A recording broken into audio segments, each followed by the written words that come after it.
ছোট গাছটা এখন ঝুড়ে দেবো, এতে এক কান করে রস হবে। এই গাছটা ঝুড়িয়ে এখনই ভাড়াটা পেতে দেবো, আর এই কচুর ডাঁটাটা দিয়ে দেবো, নয়তো মাংস থবে না, সব খেয়ে নেবে। কাকা প্রথমে গোড়াটা পরিষ্কার করতে হবে না? প্রথম গোড়াটা পরিষ্কার করতে হবে। কাকা এই গাছটার বয়স কতদিন হতে পারে? তা গাছটার বয়স 3-4 বছর তো হবেই। 4 বছর হয়ে গেছে।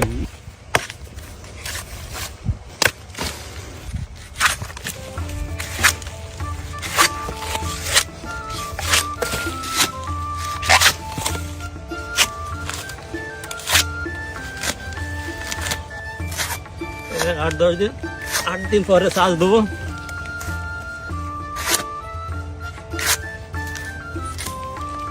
কাকা এক ভাট রসের দাম কত টাকা?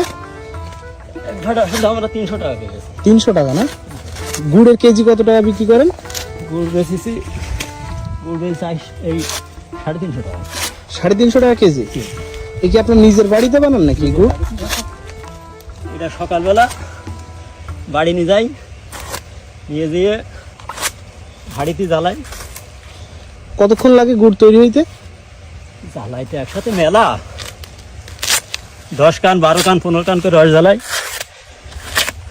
এই সারাদিনে কয়টা গাছ কাটেন আপনি? আমি গাছ কাটি 10 গুন্ডা করে। 10 গুন্ডা? 40 টাকা। 40টা?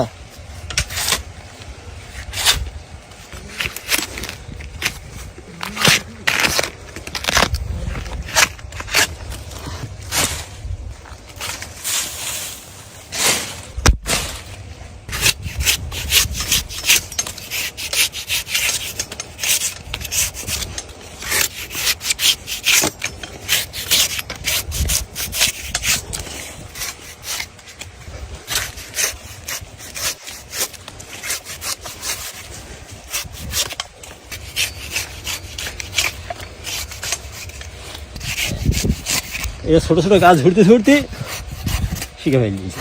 এখনই ভাড় পেতে দেবো। এক ভাট রসে কতটুক হবে গুড়? 700 750 হবে। এটা কি কাকা?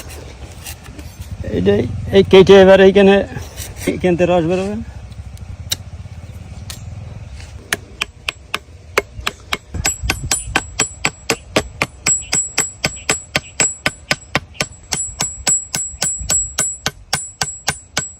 কাকা এই যে ছোট লাঠিটা এটা কি?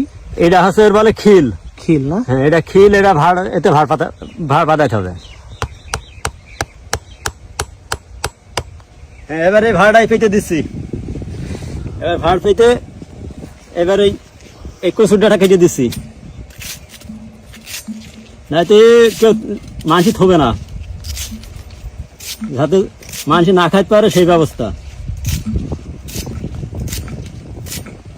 কাকা এই রস দেখছি বেরোচ্ছে। হ্যাঁ, এক কান রস হবে এতে। কাকা হ্যাঁ, এই যে রস তো বেরোচ্ছে কাকা, এটা এক ভাট রস হবে? হবে হবে, এক ভাড় রস হবে। তো নিচে পড়ে যাচ্ছে, আপনি ভাড়াটা পেতে দেন। হ্যাঁ, আচ্ছা, পেতে দিলাম। আর এটার ভিতরে কি সে কচু আছে না? আছে, কচু আছে। ওই যে কচু, এই কচু গাছগুলো আবার এইভাবে দিয়ে দেবেন না? হ্যাঁ।